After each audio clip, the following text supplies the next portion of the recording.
Vấn đề nó chả nhiều siêu rồi luôn. Họ dùng mũi nhẹ, dùng say. Ô, của chưa là nó ớt chưa chưa. Ý sĩ nó chỉ mũi nhẹ ta lại. Để một cái lót chi sư. Cái nó ta nói. Cho bây giờ tao nên có siêu, mấy bị phở. Nhiều siêu rồi đi. Ok, xếp lát đó lại giờ cháu anh này chẳng bao tới in địa phận nào mình sẽ xếp lại đi.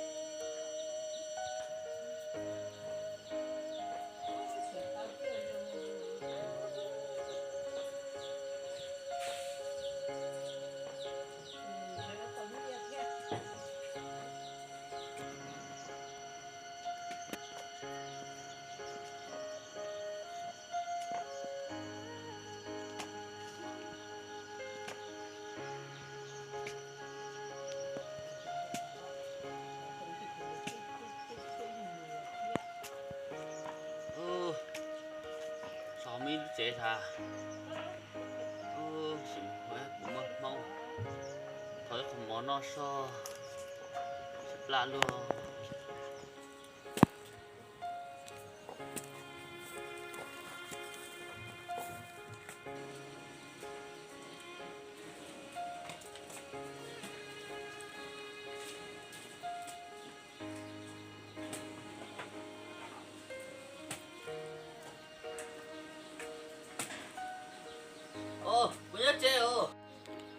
Punya ceo.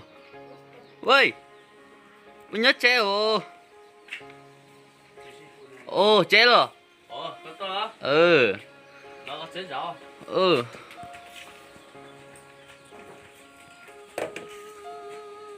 Rồi. Ừ, ừ. Chế rồi. Chế rồi sao? Ừ. Không có chiếng à? Cũng mua có bỏng lót chi đấy, cũng vậy này vô bao lót chi đấy. Rồi nó xếp lại đồ, thấy không có nó. Ồ, chắc có chế một thằng lại cái chế một giống mà tao chế tao lo. Em mua đây rồi. Tao mua đây kìa. Xa tụi ta đi.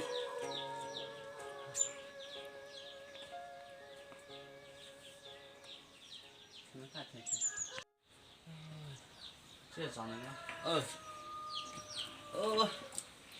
chị sát thôi xếp lá rồi thế cũng một tàu ấy thôi không món nọ ồ cái sao này từ có rồi sao cái tua ở xem làm đây mà ban đầu bây giờ giao nó bây giờ ôi cái này chỉ ké모 손전에 넣어 또 어서 하예 진짜 에서 그거 뺏는 거 ké모 thôi không món nọ 이 ké모 다시 넣어 thôi 저 ké모 씨 자, 손전에 넣어 돼 씨, 자 ké모 thọ mó mà tàu cái theo chị chăm mua thật theo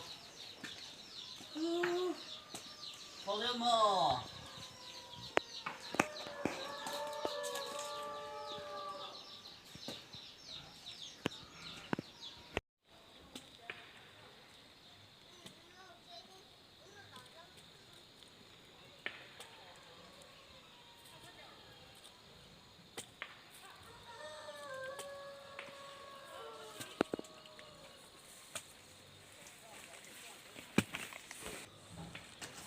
ôi giời.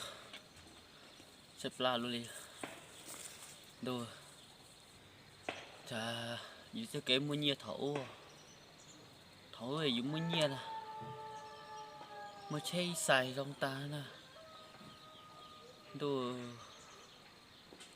bao giờ mua gì muaอยู่tên mình như chưa mua dòng khó chỉ to dòng nó mới dòng ta mua oli pili phải lại bỏ chuột ta đi xí nói xếp la thật tầm món nó thế thảo lo giờ cứ sát tàu trên này còn nhẹ thế đi xí nói nhưng một thằng món nó là đi chỉ bún mò rồi giờ nó thế sẽ vô chả li lô xếp la đỏ